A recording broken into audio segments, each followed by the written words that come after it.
মুজিব চাচার দেশ দেখেছি, দেখিনি? হ্যাঁ জোরে কেন আপনারা দেখেন না, আমি দেখছি। আমরা শহীদ জিয়ার শাসনও দেখছি। শহীদ জিয়া খুব ভালো মানুষ আসলো পারে, আসলে অল্প দিন শাসন করছে, কিন্তু বেচারা যখন দুনিয়ার থেকে বিদায় নিল তার একটা ভাঙ্গা সুটকেস, কিছুই ছিল না। মানে সব দেশের জন্য করেছে, নিজের জন্য কিছুই করেনি। এই জন্য অনেক আলেমরা জিয়া রহমানকে হজরত উমরের মতো বলতো, জোরে খান সুবহানাল্লাহ। আমি তখন খুব ছোট ছিলাম। আমরা এরপরে দেখলাম আপনাকে রংপুরের চাচা, এর সাথে ঘরে চাচা কই, আপনারা কি কন? মামা কন, আপনার মামা। আচ্ছা, এই মানুষটা ওর অত্যন্ত ভালো মানুষ ছিল। ভালো মানুষ হওয়ার পিছনে কারণ হলো, আগে খ্রিস্টানদের রবিবার দিন ছুটি ছিল। আগে কিন্তু যারা সরকারি চাকরি করছে রবিবারে ছুটি ছিল, কিন্তু এরশাদ বলল না, আমরা মুসলমান, আমরা খ্রিস্টানদের রবিবারের ছুটি মানি না, আজ থেকে ছুটি হবে জুমার দিন, শুক্রবার। ধরে কেন? তখন আমেরিকা, রাশিয়া, ব্রিটেন, ফ্রান্সের খ্রিস্টানরা বললো, এরশাদ আমাকে রবিবার বাদ দিয়ে তুমি শুক্রবার ছুটি করলা, আমরা যদি সাহায্য বাতিল করি। এরশাদ বলল, তোমরা সাহায্য বাতিল করলে কি হবে? আল্লাহর সাহায্য অবারিত বর্ষণ হবে। এরশাদ চাচা যখন শাসন করছে তখন মসজিদের কারেন্টের বিল দেওয়া লাগেনি, মাদ্রাসার কারেন্টের বিল দেওয়া লাগেনি। ভালোই ছিল, কিন্তু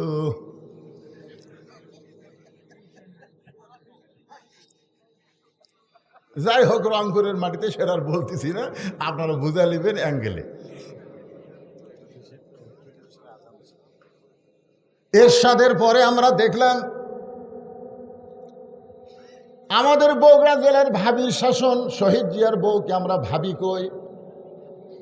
তারপরে দেখলাম আপার শাসন, জাতির পিতার মেয়েকে আমরা আপা কই। জোরে কন, কি কন? আপার পরে দেখলাম আবার ভাবি।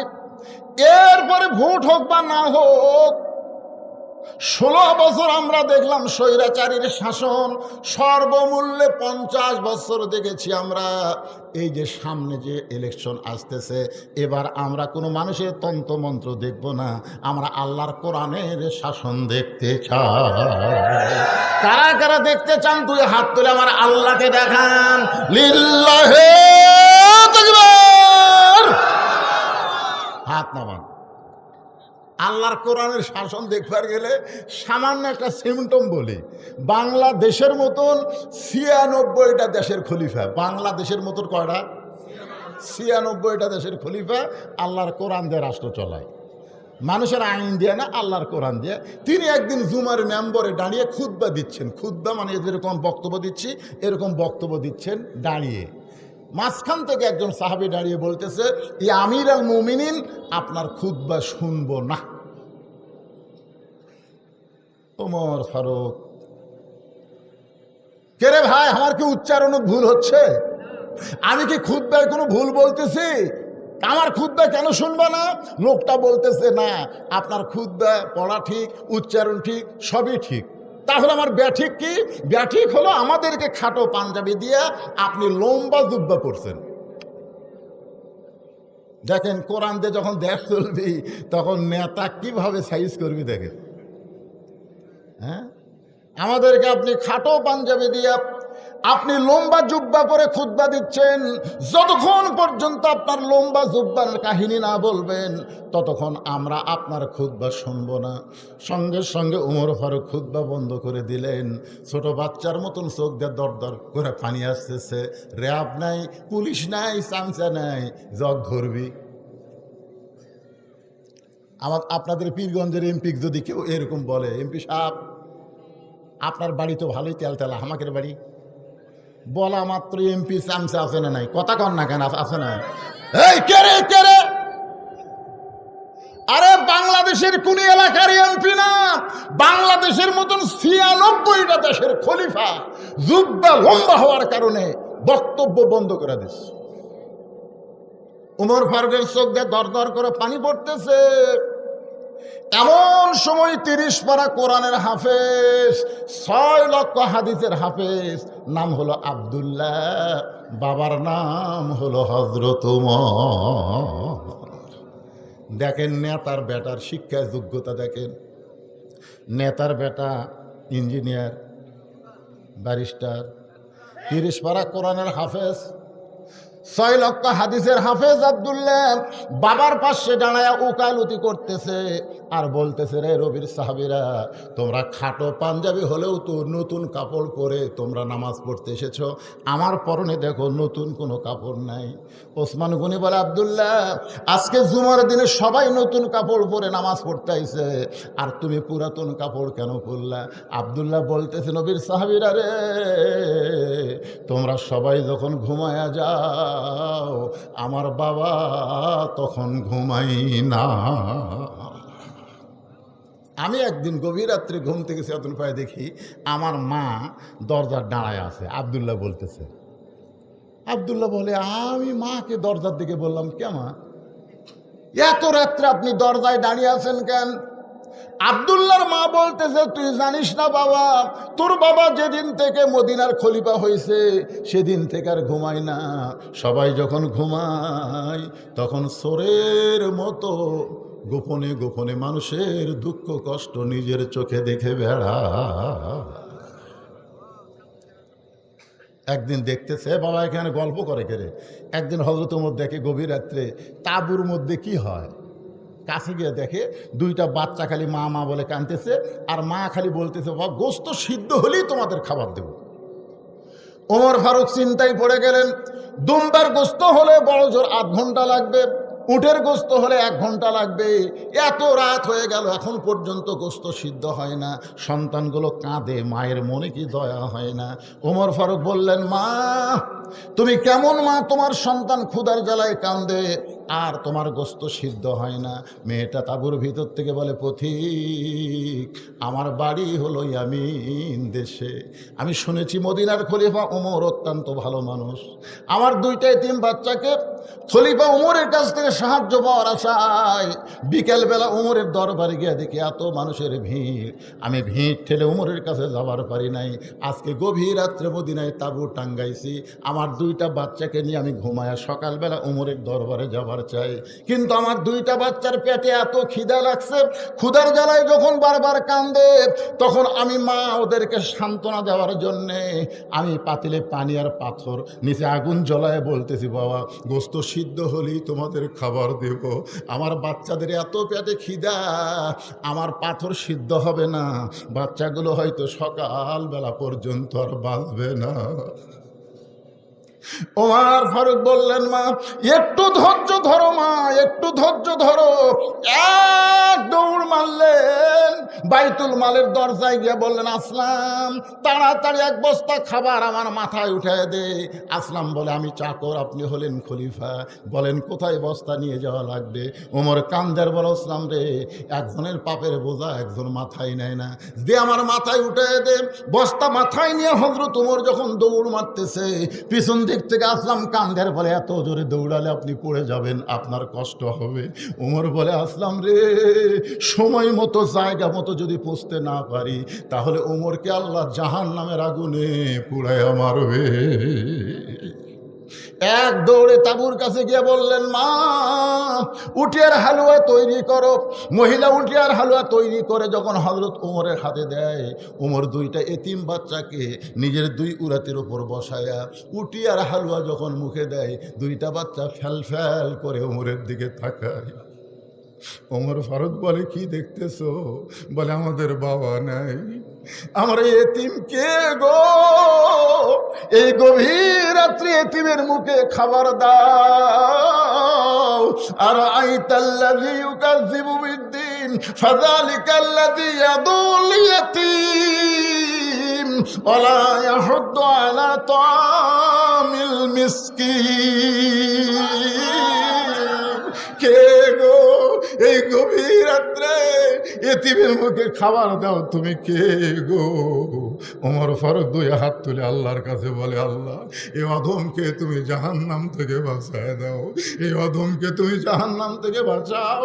মা ভিতর থেকে বলে, কে গো পথিক, ভালো মানুষের গল্প শুনেছি, কিন্তু মানুষ এত ভালো হয় জীবনে কোনোদিন নিজের চোখে দেখি নাই, তুমি কেন জাহান্নামের ভয়ে কান্দ?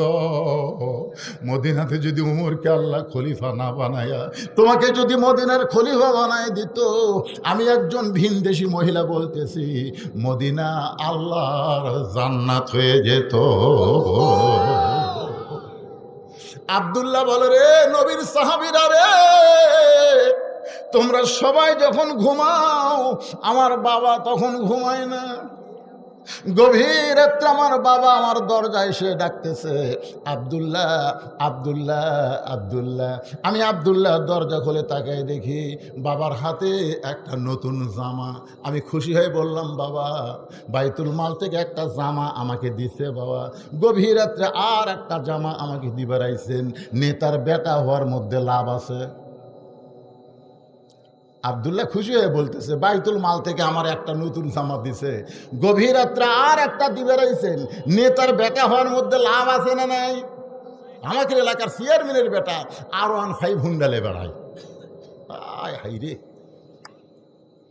বাংলাদেশের মতন 96টা দেশের নেতা খলিফা, তার বেটার লাভ নাই? একটা বাইতুল মাল থেকে দিছে আর একটা গভীর রাত্রে দিবার আইছেন। সঙ্গে সঙ্গে ওমর ফারুক আল্লাহর কোরআন থেকে তেলাওয়াত করলেন, ইন্নাল্লাহা ইয়ামুরুকুম আন তুআদ্দুল আমানাতি ইলা আহলিহা ওয়া ইযা হাকামতুম বাইনান নাস আন তাহকুমু বিল আদল। চিল্লায়ে বলেন আল্লাহু আকবার। 6 বছর আম বাগানে চাষ করে জ্যৈষ্ঠী মাসে দেখতে গেছে আম পাকছে কিনা। যাই দেখে গাছের ডালে বসে এক ছেলে পাকা আম পাড়তেছে আর ব্যাগের মধ্যে ঢুকাচ্ছে।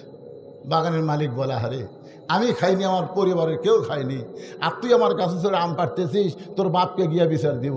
ছেলে খালি মুসকি মুসকে হাসে। বাগানের মালিক বলে, হাসিস কেন? বলে, আমার বাপক কোথায় খুঁজবেন, কোথায় গিয়ে বিচার দিবেন? আমার বাবাও তো আর এক গাছে চড়ছে। বাগানের মালিক মাটির বসে কান্দের বলে, আল্লাহ বিচার দিমু কার কাছে? বেটাও চোর, বাপও চোর, আমাদের 15 বছর বিচার দিব কার কাছে? সব শালাই চোর। জোরে কোন কথা দেখতে এরা, হ্যাঁ? বিচার দেওয়ার কোনো জায়গায় ছিল? আমাদের মতন আলেমদেরকে বিনা দোষে ধরছে। আমির হামজা এখন আর ওয়াজ করবার পারতেছে না, 3 বছর জেলে। তাকে যে কি করছে আল্লাহ ভালো জানে। একটা তরুণ ছেলে, আমার ওয়াজের বয়স হচ্ছে 41 বছর, আর ওর জন্মের বয়স হচ্ছে 32 বছর। আমি 41 বছর হলে ওয়াজ করতেছি, তাও যে সাটাই ঘড়ি ধরে ওয়াজ করি না। তোরে কোন কথা ঠিক কিনা? আমি 20 মিনিট ওয়াজ করে কই, আমি চিনবার পারতেছি না। কি আমির হামজা কি দোষ করছে? মামুনুল হক কি দোষ করছে?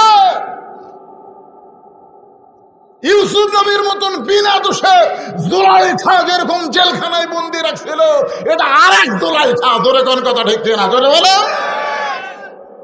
কোন বিচার ছিল না। বিচারককে যা বলেছে তাই করছে। ভালো মানুষগুলোকে অন্যায় ভাবে ফাঁসি দিয়েছে। ধরে কোন কথা ঠিক? কথা বলেন, কথা বলেন। ওয়াজ হচ্ছে ইন্না লিল্লাহর উপর, কথা কর না কেন? চোখদার শুনবেন, আল্লাহর বান্দা আব্দুল্লাহ বলতেছে, আমার বাবা কোরআন থেকে তেলাওয়াত করে বললেন, আব্দুল্লাহ আমি আমার আইন দিয়া চলি না, আমি চলি আল্লাহর কোরআনের আইন দিয়া। তোকে বাইতুল মাল থেকে একটা পাঞ্জাবি দিছে, আর একটা দিবার আসিনি বাবা। আব্দুল্লাহ বলে, বাজান তাহলে গভীর রাত্রে আমার দরজায় দাঁড়ানোর কারণ কি? ওমর ফারুক বলে, এই পাঞ্জাবি আমার ভাগে পড়ছে বাজান, এইটা এত ছোট, আমি পরে দেখলাম হাঁটুর উপরে থাকে। এখন তুই বল, এরকম খাটো পাঞ্জাবি পরে জুমার দিনে কি খুতবা দেওয়া যায়? অন্তত মুসল্লির পাঞ্জাবি খাটো হলে সমস্যা নাই, ইমামের পাঞ্জাবি বড় হওয়া লাগবে। ধরে কোন ঠিক কি না? আব্দুল্লাহ রে, তোর কাপড়টুকু আমাকে একটু আল্লাহর হস্তে দান করে দে। আব্দুল্লাহ বলে, আমার নতুন কাপড় আমার বাবাকে দান করে দিলাম।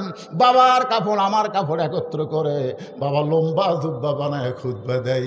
এখন তোমরাই বলো আমার বাবার খুতবা যায় কি না যায়? সমস্ত সাহাবীরা চিল্লায় বলে, আল্লাহর কোরআন দিয়ে যখন রাষ্ট্র চলবে, এমন ভালো মানুষকে নেতা হিসাবে দেখা যাবে। এখন আপনারা বলেন, ভালো নেতা যদি দেখতে চান আল্লাহর কোরআনের দরকার আছে না নাই? যেই নেতা মানুষ বলে জানাজা পড়াবার পারবে, যেই নেতা মসজিদে ইমাম না থাকলে খুতবা দিবার পারবে, যেই নেতা দরকার হলে হাজার হাজার লোকের ইমামতি করতে পারবে, জোরে কোন কথা ঠিক?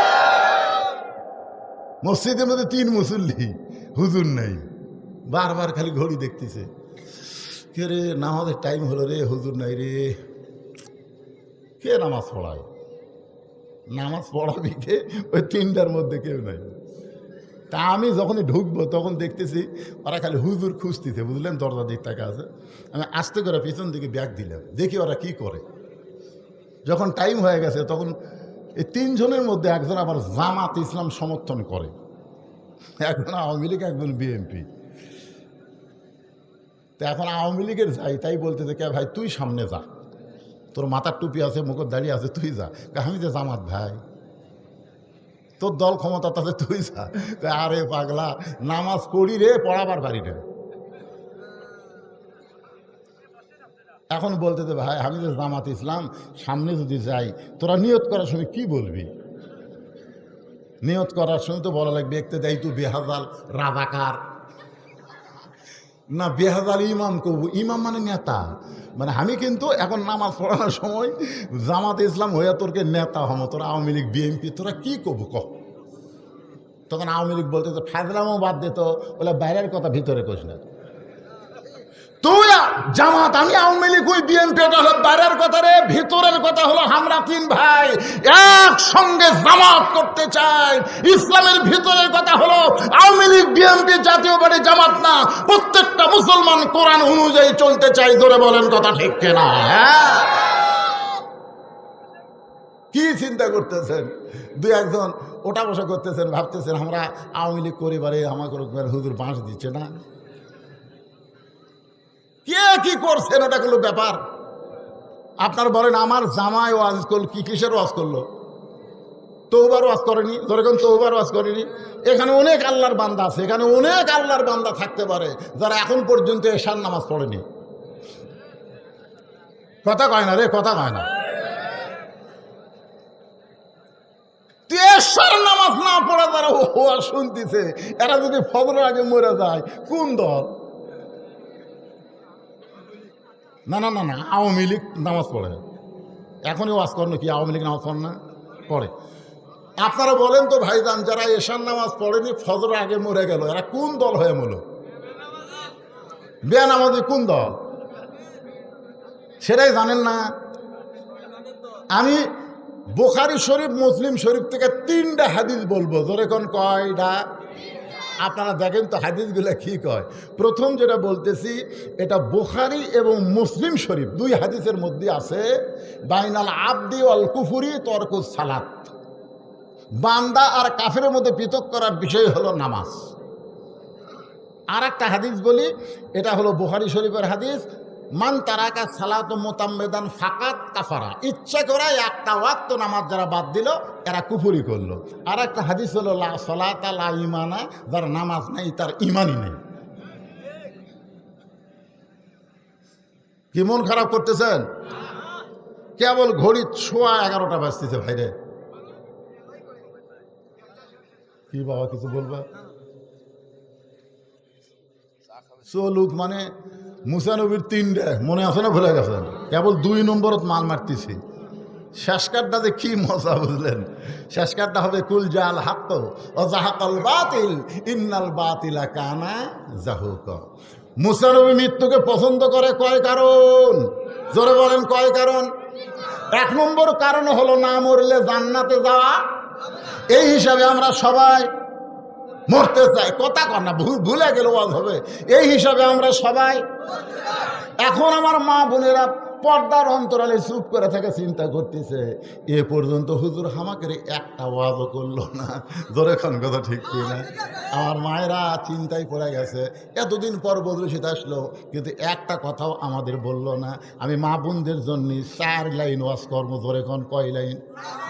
আপনাদের ধৈর্য ধরে বসে থাকা লাগবে, কারণ মা যদি ভালো হয় পেটের সন্তান ইসলামী আন্দোলনের কর্মী হবে, আর মা যদি খারাপ হয় পেটের বাচ্চা মেসি নেইমারের ভক্ত।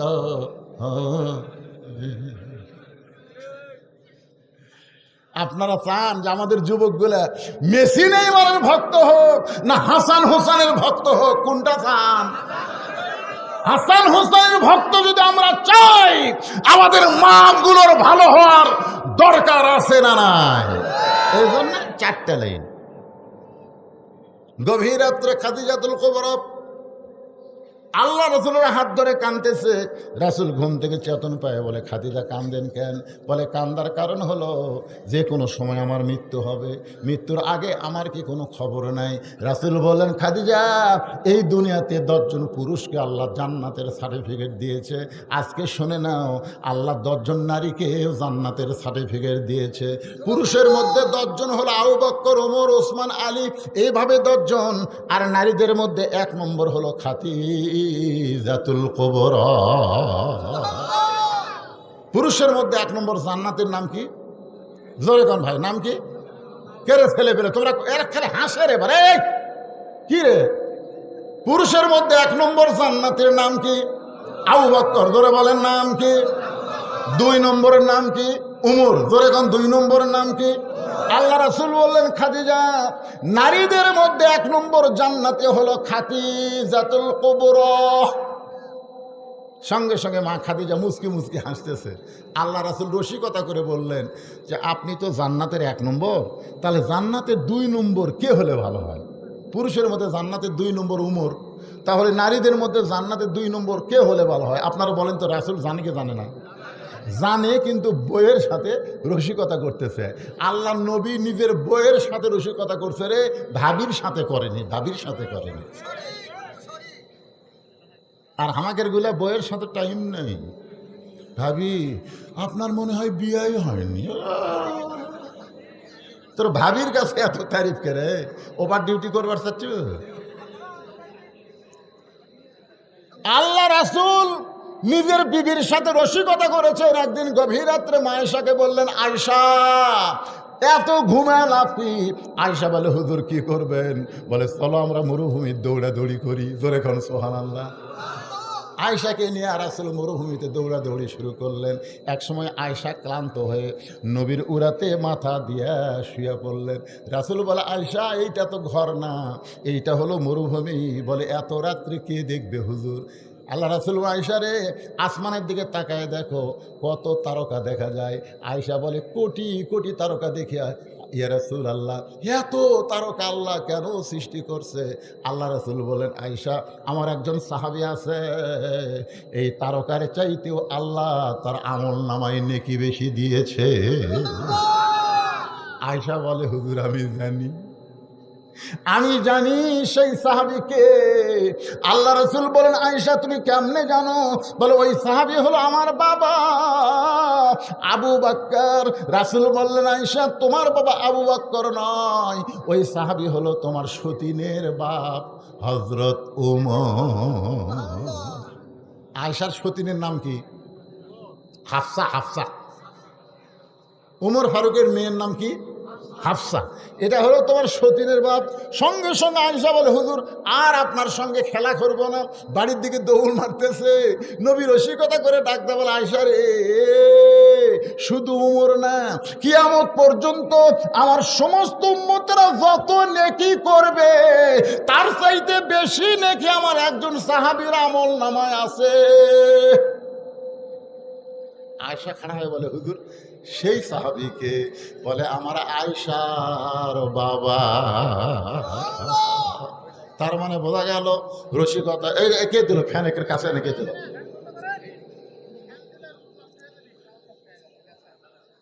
আল্লাহর বান্দার একটু খেয়াল করবেন, নবী রসিকতা করে খাদিজাকে বলতে, যে খাদিজা, আপনি যদি জান্নাতের 1 নম্বর হন তাহলে জান্নাতের 2 নম্বরকে।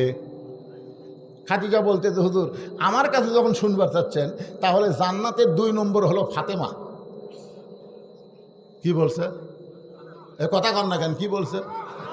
আল্লাহ রাসূল বলে, খাদিজা আপনার পেট থেকে আল্লাহ 4টা মেয়ে দিছে, রোকেয়া, জয়নাব, কুলসুমা, ফাতেমা।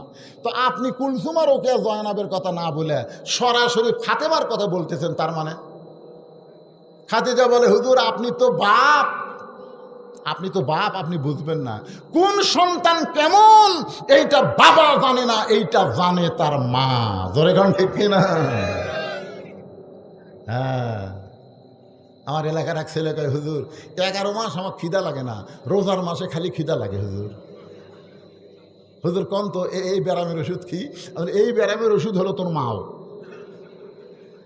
তোকে আমার মাও কেমনে? বলে তোর মা কি বেঁচে আছে? কয় আছে। যা যা শোন যা। আর মায়ের কাছে গিয়ে বলে, মা 11 মাস আমার খিদা কম, কিন্তু রোজার মাসে খালি খিদা লাগে, কারণ কি? তখন মাও বলতেছে, তোর দাদি তুই যখন পেটতে আসলি রোজার মাসে তোর দাদি আমাকে জোর করে রোজা থাকবার দেয়নি। আমার কাছে বৌমা রোজা থাকলে পেটের বাচ্চা শুকে যাবি, খালি তুই কি তাজা খাওয়ার জন্যে রোজার মধ্যে আমি খাচ্ছি রে। আমি 1 লাখ খাইনি, তুইও খাচ্ছি। এদের রোজার মাসে তোর খাওয়ার অভ্যাস আছে, এই জন্য তুই পেটের বাইরে আসে, ওই পেটের মধ্যেও যা, বাইরে হইতে। যেই মা পেটে বাচ্চা নিয়ে 5 ওয়াক্ত নামাজ পড়ে, তার ছেলে কোনোদিন বেনামাজি হয় না। জোরে কোন কথা ঠিক? এই জন্য একটা খ্রিস্টান নেপোলিয়ান বলেছে, তোমরা যদি ভালো একটা সন্তান চাও, ভালো একটা বাপের দরকার, ভালো একটা মায়ের দরকার। আমি সেই মা করে একটু 4টা মিনিট ওয়াজ করতেছি, কি রাগ করতেছেন? ওরা আবার মন খারাপ করবি, ওরকে ওয়াজ করা লাগবে না। কিসের কুলসুমার ওয়াজ? হ্যাঁ, কুলসুমার ওয়াজ না জারি। এখন আসেন যে কথাটা বলতেছি, আল্লাহর নবী বলেন, খাদিজা আপনি যে ফাতেমাকে 2 নম্বর জান্নাতি বলতেছেন, আমি নবী বলতেছি ফাতেমা জান্নাতি না, ফাতেমা জান্নাতি না। খাদিজা চমকে বলে, হুজুর ফাতেমা যদি জান্নাতি না হয় তাহলে ফাতেমার খবর কি? রাসূল বললেন, ফাতেমা হলো জান্নাতি নারীদের নেত্রী। খাদিজা বলে, রাসূলুল্লাহ আমি হলাম মা, আমি মা হয়ে 1 নম্বর জান্নাতি, আর আমার পেটের মেয়ে ফাতেমা জান্নাতি নারীদের নেত্রী, তার মানে ফাতেমা আমারও নেত্রী। খাদিজা খালি তুমি না, যারাই মেয়েরা জান্নাতে যাবে সমস্ত নারীদের নেত্রী হবে ফাতেমা, সাইয়্যিদাতুন নিসায়ে আহলিল জান্নাহ। খাদিজা বলে, রাসূলুল্লাহ কোন আমলের কারণে ফাতেমাকে আল্লাহ জান্নাতি নারীদের নেত্রী বানালো, সেই আমলটা কি? আল্লাহ রাসূল বলে, খাদিজা তুমি কি বলতে পারো ফাতেমা জন্ম নেওয়ার সময় তোমার কি খবর? খাদিজা বলে, ইয়া রাসূলুল্লাহ ওই আল্লাহর শপথ করে বলতেছি, কুলসুমা যখন জন্ম নিয়েছে আমার প্রসব বেদনা হয়েছে, রোকেয়া যখন জন্ম নিয়েছে আমার প্রসব বেদনা হয়েছে, জয়নাব যখন জন্ম নিয়েছে আমার প্রসব বেদনা হয়েছে, কিন্তু ফাতেমা যখন জন্ম নিল আমার কোনো প্রসব বেদনা হয়নি। আমি তাকায় দেখি ফাতেমার 2টা হাত তার ইজ্জতকে ঢেকে রাখছে, আমি মা হইয়াও তার ইজ্জত দেখতে পারি নাই। আল্লাহ রাসূল বলে, খাদিজা রে শুধু জন্মের সময় ফাতেমা পর্দা নিয়ে জন্মগ্রহণ করে নাই, ফাতেমা পর্দার মধ্যে বড় হবে। এই ফাতেমা পর্দার মধ্যে এই দুনিয়া থেকে বিদায় নেবে। যেদিন ফাতেমা দুনিয়া থেকে বিদায় নেবে, রাতের বেলায় হযরত আলীকে বুকের মধ্যে চাইপা ধরে বললেন, স্বামী গো আল্লাহ পাক আমার দোয়া কবুল করেছে। আলী বলতে, যে ফাতেমা দোয়া কবুল করেছে, কোন দোয়া? বলে, আমি দোয়া করেছি আল্লাহ ফাতেমার মৃত্যুটা পর্দার মধ্যে দিও, আল্লাহ তাআলা পর্দার ভিতরে রাত্রে আমাকে মৃত্যু দিবে। আলী বলতে, যে ফাতেমা রে যে সারা জীবন পর্দা করেছে আল্লাহ তাকে পর্দার মধ্যেই তো মৃত্যু দিবে, তবে কোন দিন? ফাতেমা বলতেছে, আল্লাহ পাক আমারে জানাইছে আজকে গভীর রাত্রে আমার মৃত্যু হবে। যেই বলছে গভীর রাত্রে মৃত্যু মৃত্যু হবে। গাছের গোড়া কাটলে গাছটা যেমন পড়ে যায়, হযরত আলী তেমনি পড়ে গেলেন ঘরের মাঝায়। মা ফাতেমা আস্তে করে গিয়া স্বামীর মাথাটা উড়াতে নিয়া কপাল একটা চুমু দিয়া বলে, স্বামী গো, এমন করে আপনি কাঁদবেন না, কারণ আসলে যাইতে হবে, কিন্তু যেদিন ডাক পড়িবে।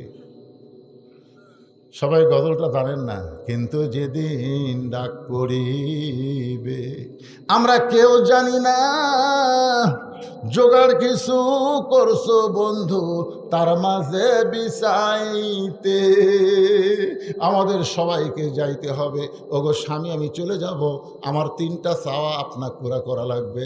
আলী বলে, কি চাওয়া? বলে, 1 নম্বর চাওয়া হলো রাতের অন্ধকারে আমাকে দাফন করা লাগবে। আমি রাতের বেলা মরবো, দিনের বেলা দাফন করলে আমার খবর মানুষ জানতে পারবে। রাতের অন্ধকারে দাফন করা লাগবে। আমার 2 নম্বর চাওয়া হলো আমার কোনো জানাজার ব্যবস্থা করবেন না। আলী বলে, ফাতেমা রে, তুমি নবীর কলিজার টুকরা, তোমার জানাজার খবর শুনলে হাজার হাজার মানুষ দোয়া করবে। ফাতেমা বলতেছে, হাজার মানুষের দোয়ার আমার দরকার নাই। হাজার মানুষ যদি বলে ফাতেমা ভালো, আর আপনি যদি বলেন আমার ফাতেমা ভালো না, ওই হাজার মানুষের দোয়া দেয় ফাতেমার 1 তিল পরিমাণ লাভ হবে না। আর দুনিয়ার তামাম মানুষ যদি বলে ফাতেমা খারাপ, আর আপনি যদি বলেন ফাতেমা ভালো, এক স্বামীর সার্টিফিকেটে ফাতেমার 8টা জান্নাতের দরজা আল্লাহ খুলে দিল। খালি সুবহানাল্লাহ বলতে হবে না। এখন বলেন তো, বউ ভালো হয় লাগবে কার কাছে?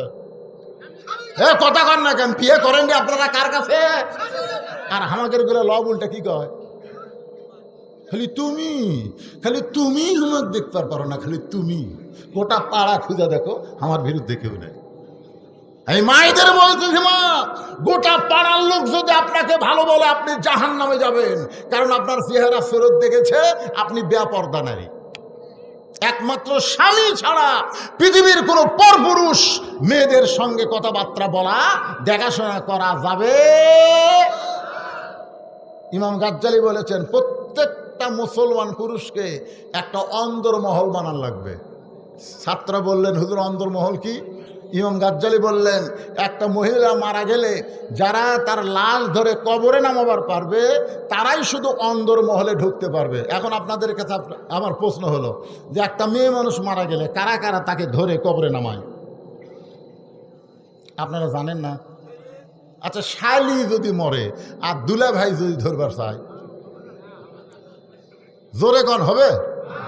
আচ্ছা, ভাবি যদি মরে, দেওরা যদি ধরবার চায়, আপনারা জানেন এখন সমাজের মধ্যে এই 2টা পয়জন, এই 2 শালা পয়জন সবচাইতে খারাপ। একটা হলো দেওরা আর একটা হলো দুলা ভাই। আমি আমার মা বোনদের জন্য বলছি, মা, কাল সাপকে মানুষ যেমন ভয় করে, দেওরার দুলা ভাইকে আপনারা সেই রকম ভয় করবেন। খবরদার এদেরকে কাছে আসতে দিবেন না। ধরে কোন ঠিক? ফাতেমা বললেন, আমার 3 নম্বর চাওয়া হলো আমার লাশটা খাটনিতে তুলবেন না, আমার লাশটা খাটনিতে তুলবেন না। কারণ 4 জন মানুষ যে খাটনি কান্দে নেবে, যদি আমার বাবা জীবিত থাকতো, মরা মেয়ের লাশের খাটনি বাবা কান্দে নিবার পারতো। আমার বাবা 6 মাস আগে দুনিয়া থেকে চলে গেছে। আমার হাসান হুসাইন এত ছোট, খাটনি ধরতে পারবে না। আপনি শুধু আমাকে কান্দে করে নিয়ে ওই জান্নাতুল বাকির পূর্ব কোণায় সবুজ রঙের একটা বাতি জ্বলবে, ওই বাতি বরাবর আমাকে দাফন করবে। আবু যার গিফারি নামক একজন সাহাবী কবর খনন করে যখন চলে যায়, হযরত আলী ফাতেমার দেহখানা নিয়ে দাফন করে আল্লাহর কাছে বলতেছে, আল্লাহ, ফাতেমার কোনো জানাজা হলো না, দোয়া হলো না। আমি স্বামী হয়ে বলতেছি, আমি ফাতেমার প্রতি খুশি আছি, আল্লাহ তুমি খুশি হয়ে যাও। এ দোয়া করার পরে তাকায় দেখে সামনে কয়েকটা পুরাতন কবর দেখা যায়। এইমাত্র ফাতেমাকে কবর দিছে, সেই নতুন কবর নাই, সেই নতুন কবর নাই, কয়েকটা পুরাতন কবর দেখা যায়। হযরত আলী চিল্লায় বলে, ফাতেমার কবর এখনই দিলাম, ফাতেমার কবর, সেই কবর। কে যেন ডাক দে, বলে, আলী রে, ফাতেমা পর্দানিশি, আমি আল্লাহ জোহরা ডিগ্রি দিয়া ফাতেমার কবরটাকে কিয়ামত পর্যন্ত পর্দা করে দিয়েছি। আমার মায়েরা, পর্দার অন্তরে যারা বসে আছেন, মা, শুধু আপনাদের জন্য এইটুকু ওয়াজ করলাম, যতই আমল করেন মা কবুল হবে না যদি পর্দা না থাকে। আল্লাহ কোরআনে বলেছেন, অকরনা ফি বুয়ুতিকুন্না ওয়ালা তাবাররাজনা তাবাররুজাল জাহিলিয়াতিল উলা। আল্লাহু আকবার বলেন, আল্লাহু আকবার। হ্যাঁ, এখন বলতেছে মুসা মৃত্যুকে পছন্দ করার 3 নম্বর কারণ কি? 2 নম্বর কারণ তো আপনারা বুঝেছেন, বুঝেননি ভাই? 2 নম্বর কারণ কি? এই কথাটা মাঝখান থেকে কয়, আপনারা সামনে থেকে কন না কেন? কে চাচা আপনি বোঝেননি? আপনি না আমার 1 নম্বর শ্রোতা।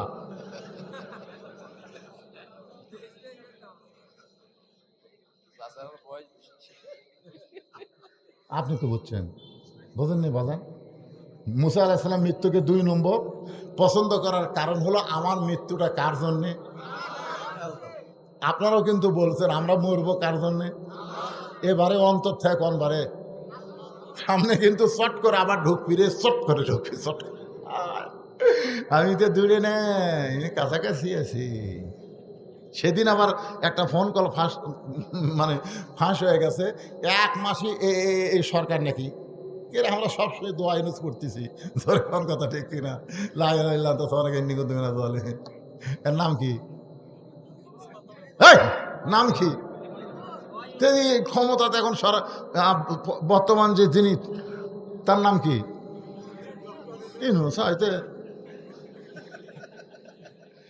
দোয়া ইউনুস বললে বিপদ যায়।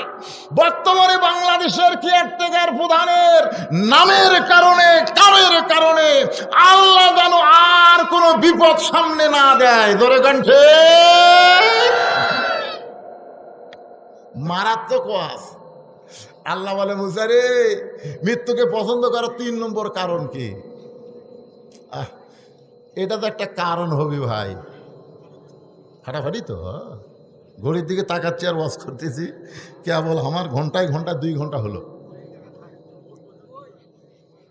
হ্যাঁ, 10:30 9:30 থেকে 11:30 বাজছে। আপনারা যদি চান আমি কি আপনাকে থুইয়া উঠে যাবো?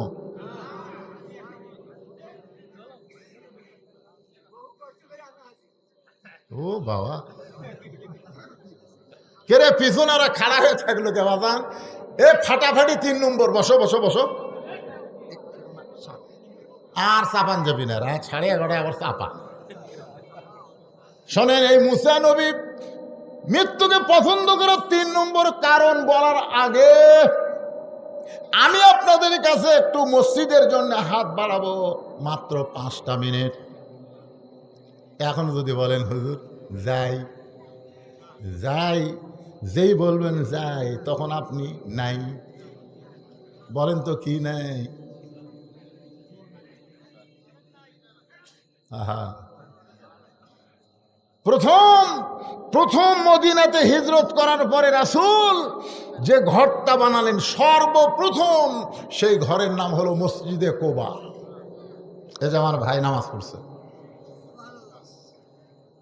সেই মসজিদে 2 রাকাত নামাজ পড়লে একটা উমরা হজের সওয়াব পাওয়া যায়। মদিনাতে পাওয়া দিয়েই বললেন এ জায়গাটা কার?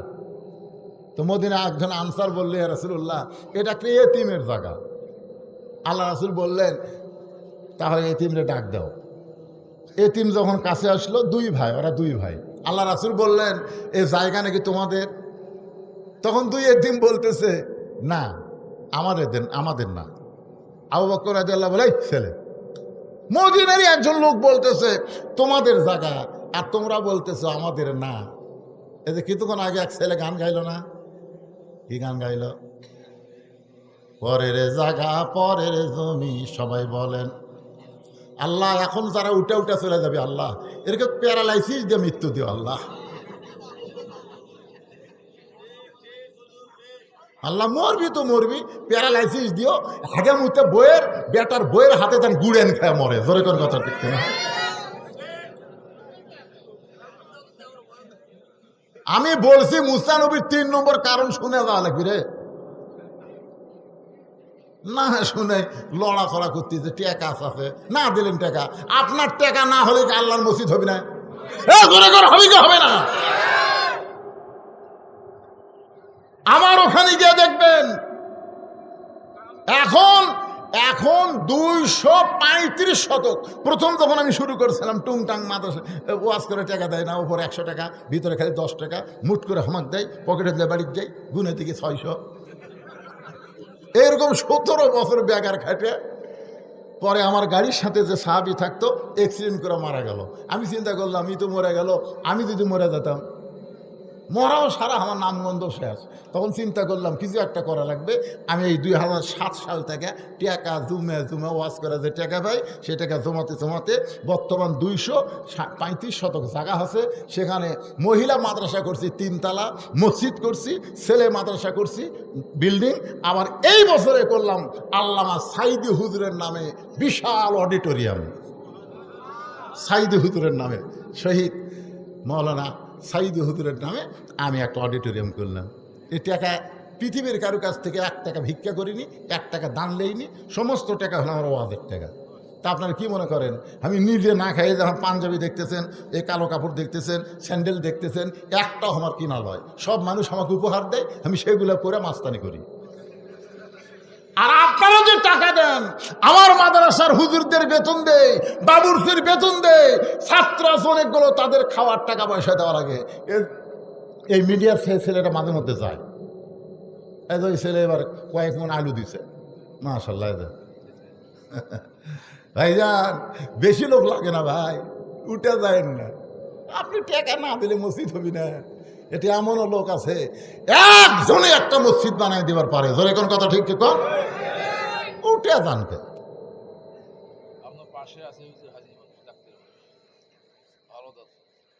না পারে তো কিছুই না, তো আপনি চলে যাবেন, সব ধ্বংস হবে। 7 তলা 5 তলা বাড়ি করছেন। আমার এলাকাতে একজন 7 তলা বিল্ডিং বানাচ্ছে, তো মসজিদ কমিটিয়া করছে এত বড় বিল্ডিং বানাচ্ছে, পারে ওর কাছে 10টা বস্তা সিমেন্ট চাও, তো যাই কাছে চাষা 10টা বস্তা সিমেন্ট আল্লাহর ঘর দেওয়া লাগবি। তখন 2 কান ধরে বলতে দে ভাই আল্লাহর শপথ আমার হাতত কিছুই নেই। কত বড় কথা, ওই 7 তলা বাড়ি করতেছে, ওই বাড়ি করতে ওর অভাব হচ্ছে না, কিন্তু আল্লাহর ঘর মসজিদে কিছুই নাই ভাই। ওর 2 কান্দের 2 ফেরেশতা বলতেছে আল্লাহ এই শয়তানের কান্দ থাকবো না, এর কান্দর থেকে আমরা লেখবো কি? কি লেখবো আল্লাহ? এর তো লেখার কিছু নাই। এই দুনিয়ার বাড়ি বানাই কোটি টাকা দিয়ে, আর তোমার ঘরের 10 বস্তা সিমেন্ট দিবার আমার হাত খেলি, এর কান্দর থেকে আমি লেখবো কি? খামা খার কান্দর থাকবার পারবো না। আপনারা কি মনে করতেছেন এ আল্লাহর ঘর মসজিদের কি খবর ভাই? কি কদ্দুর কি না যায়?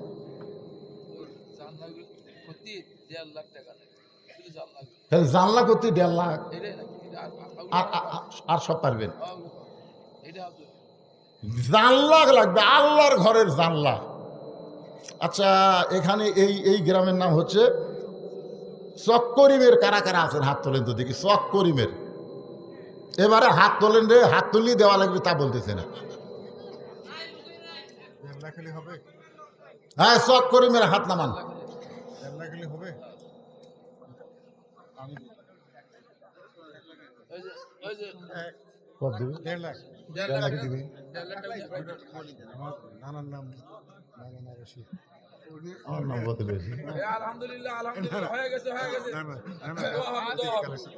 আচ্ছা ঠিক আছে। লিল্লাহে তাকবীর। ভিক্ষা লাগবে না, একাই 1.5 লাখ। ধরে বলেন মারহাবা। কসে আমাকে 1.5 লাখের উপর লাগবে না।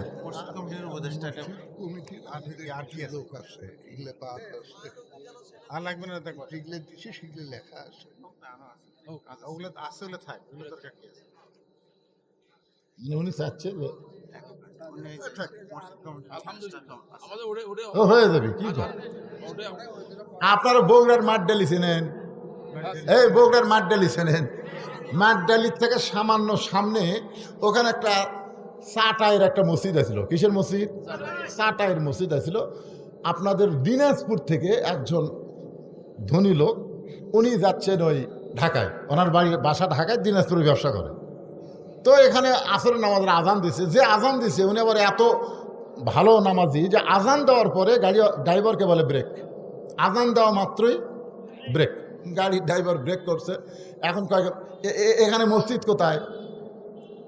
তখন বলতেছে এখানে তো, একজন বলছে মসজিদ তো বহুদূর, একটা ভাঙ্গাচুরা আছে। তুমি ভাঙ্গাচুরা মসজিদে গেছে, আল্লাহর ঘর আবার ভাঙ্গাচুরা হয়? তো ওখানে যায় উনি অজু করবার গেছে ভাই, ওই টিবলে এত পিছলে বুঝলেন, অজু করবার তো স্লিপ কেটে পড়ছে, পড়ে ওনার মাথাত লাগিয়েছে। যাই হোক কোনো মতো ওটা উজু করে মসজিদ কমিটি ডাক দিছে, এই মসজিদ কমিটি কে রে? সবাই মনে করছে কি যে হবে আজকে। যাই হোক কেউ আর কমিটি কথা কয় না, এই মসজিদ কমিটি কে? তো বলছে আমরা স্যার।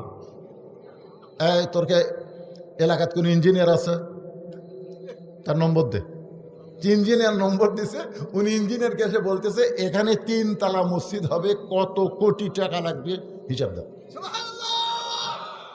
এক আষাঢ় খাইয়া কয়েক কোটি টাকার মসজিদ বানা দিছে, এখন আর রোজু করবে গেলে আষাঢ় খাওয়া লাগে না, টিপে মারলি পানি চলে আসে। বুঝছেন? থাক, দ্বিমত করেন না। সামনে কালেকশন করার কোনো হুজুরের জন্য কিছু কালেকশন করার দরকার থাকলে সেটা করো। আচ্ছা ঠিক আছে, আপনারা অনেককেই দিবার চান, উনি বলতেছেন যে মাহফিলের জন্য যদি কেউ কিছু দেয় তাহলে আপনাদের মধ্যে থেকে দিতে পারেন, মসজিদের জন্য আর কিছু চাওয়া লাগবে না। মুসা আলাইহিস সালাম মৃত্যুকে পছন্দ করার 3 নম্বর কারণ আমি বলতেছি। তার আগে ভাই, আপনাদের মধ্যে কেউ কি এমন আল্লাহর বান্দা আছে যে হুজুর আমি 1000 টাকা মাহফিলের জন্য দিলাম, হুজুর আমি দিলাম 500 টাকা, আমি দিলাম 100 টাকা 200 টাকা, এরকম কেউ আছেন? আছেন কেউ? কোন ভাগনা? কেবারে ভাগনা? শাকিল মিয়া দিছে মাশাআল্লাহ 500 টাকা মাহফিলের জন্য, উনি তো দিলই মসজিদের জন্য। নানাক দিলেন 500 টাকা, আল্লাহ কবুল করো। ওনার নানার নাম রশিদ, আমও বলতো রশিদ, এজন্য কয় নানা আমার লাতি। আলহামদুলিল্লাহ, আল্লাহ কবুল করেন, ধরে কান আমিন, আরো ধরে বল আল্লাহুম্মা আমিন। আর কেউ আছেন ভাই? যান যান, যারা দিবেন দেন, তাড়াতাড়ি দেন, ওয়াজ শুরু করা লাগবে আবার। দেন যে যা পারেন, আল্লাহর রাস্তায় দান করেন। ভিতরে গামছা দেওয়া যায় করছে।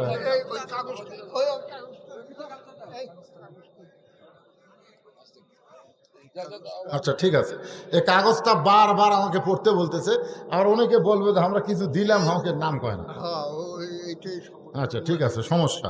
আলহাজ মোহাম্মদ কোনটি হয় না,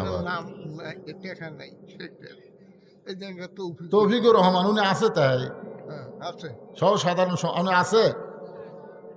এ তৌফিকুর রহমান আছেন? গোলাম রব্বানি আছেন? মাহফুজুর রহমান শানু, মিজানুর রহমান মিজান,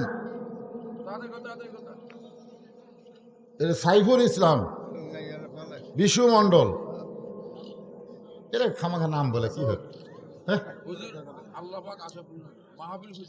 হ্যাঁ ইনশাআল্লাহ আপনাদের কাছে সেরা আল্লাহ পাক দিছে, প্রাণ প্রাণ দোয়া করেন। না হুজুরের জন্য না, দোয়ার আগে কিছু মাহফিলের জন্য হইছে, দোয়ার আগে তুলি না। এই যে তুলতেছে, দেন দেন দেন দেন, এ দেন, ইয়ে দেন, নামছে জায় নামাজ, নামছে মসজিদের জায় নামাজ, যিনি যা পারেন আল্লাহর রাস্তায় দেন, বাবা দেন, সবাই আল্লাহর রাস্তায় দেন। জিকির করেন লা ইলাহা ইল্লাল্লাহ, লা ইলাহা ইল্লাল্লাহ, লা ইলাহা ইল্লাল্লাহ, লা ইলাহা।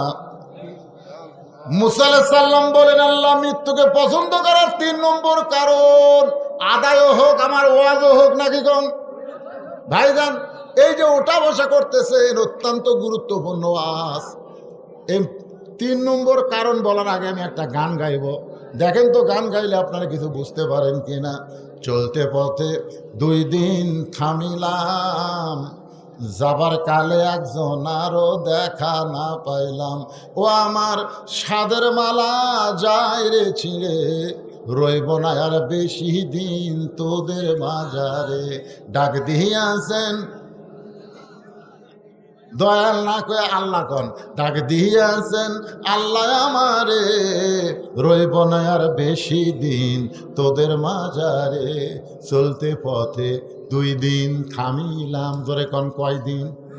চলতে পথে 2 দিন থামিলাম, যাবার কালে আপন জনার দেখা না পাইলাম। মুসা বলতে চাল্লাম বালতু সিরুন আল হায়াতাদ দুনিয়া ওয়াল আখিরাতু খায়রু ওয়া আবকা।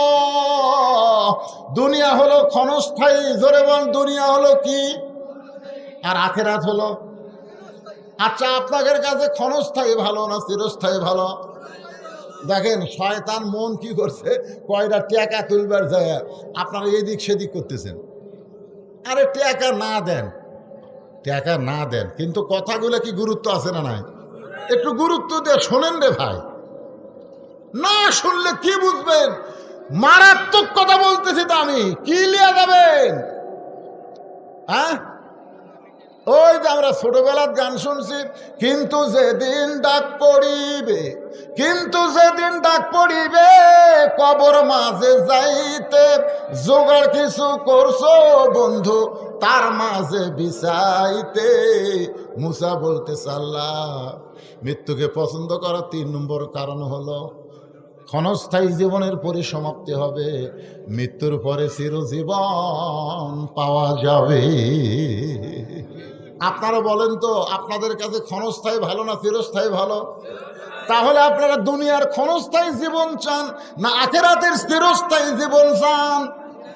কারা কারা চান? আল্লাহকে 2 হাত দেখান। আল্লাহ বলেছেন হাত নামান, বালতু সিরুর আল হায়াতাদ দুনিয়া ওয়াল আখিরাতু খায়রু ওয়া আবকা।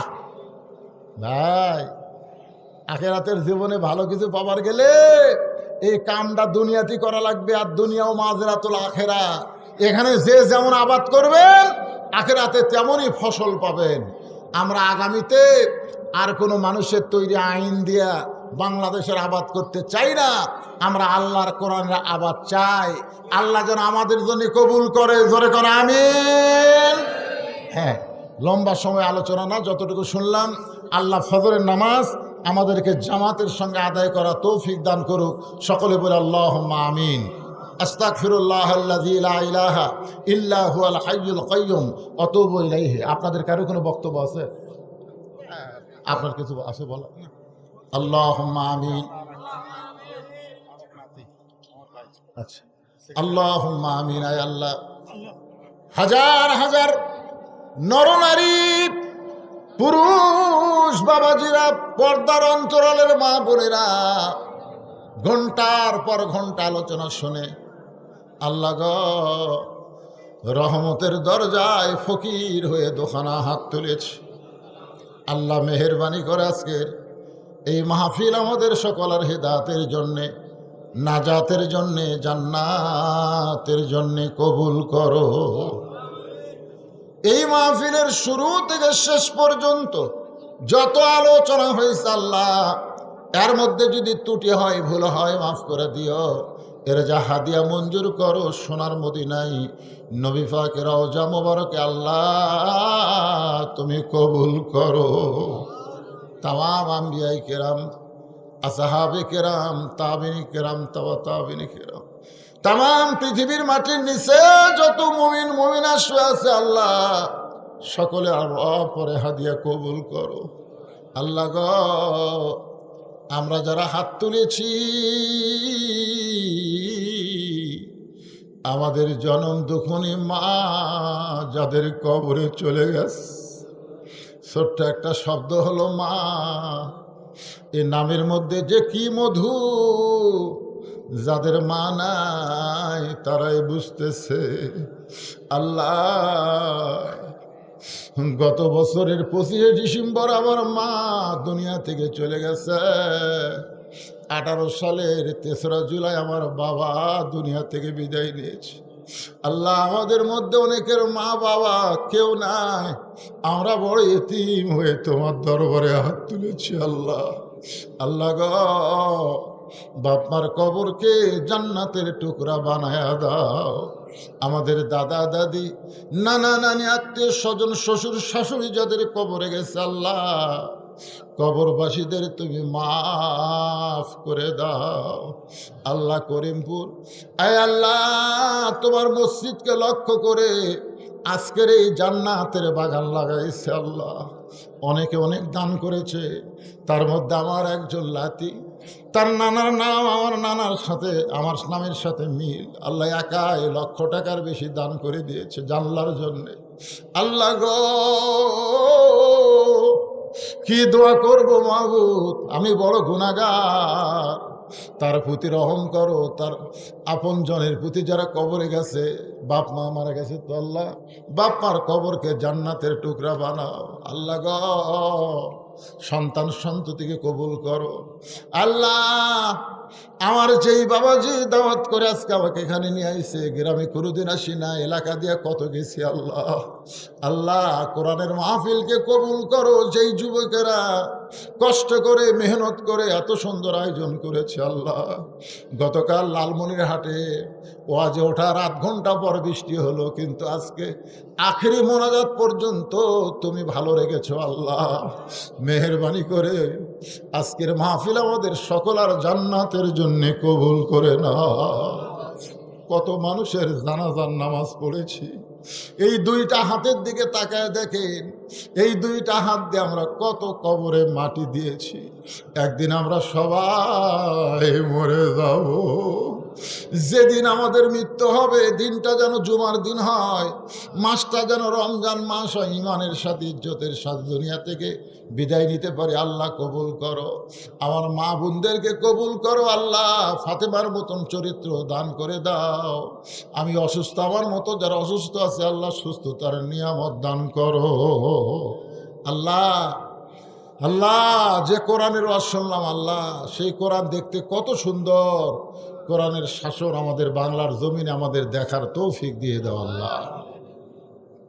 আবার ছোট ভাই অধ্যাপক নুরুল আমিন দোয়া চেয়েছে আল্লাহ, তার জন্য সবাই দোয়া করবেন আল্লাহ। সে যেন ইসলামের খাদেম হিসেবে আল্লাহ কবুল করে আল্লাহ। সুবহান রাব্বিকা রাব্বিল ইজ্জাতি আম্মা ইয়াসিফুন ওয়া সালামুন আলাল মুরসালিন ওয়ালহামদুলিল্লাহি রাব্বিল আলামিন। ওয়াজাল আখিরাতি কালিমাতুন ইনদাল মাউত লা ইলাহা ইল্লাল্লাহু মুহাম্মাদুর রাসূলুল্লাহ।